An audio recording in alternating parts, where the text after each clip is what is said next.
अस्सलाम वालेकुम। आज जुमेरात 21 जनवरी सन 2020। हमने तेज़गाम सबक पढ़े। आज उसके हम एक जुमले के जवाबात कर रहे हैं, ठीक है।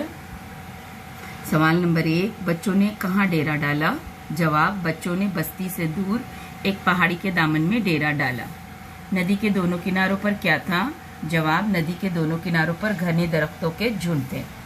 तीसरा, बच्चों ने कहाँ बैठकर खाना खाया? जवाब, बच्चों ने दरख्तों की छांव में बैठकर खाना खाया। चौथा, बच्चे कौन कौन से खेल खेलने लगे? जवाब, बच्चे कबड्डी, फुटबॉल और क्रिकेट खेलने लगे।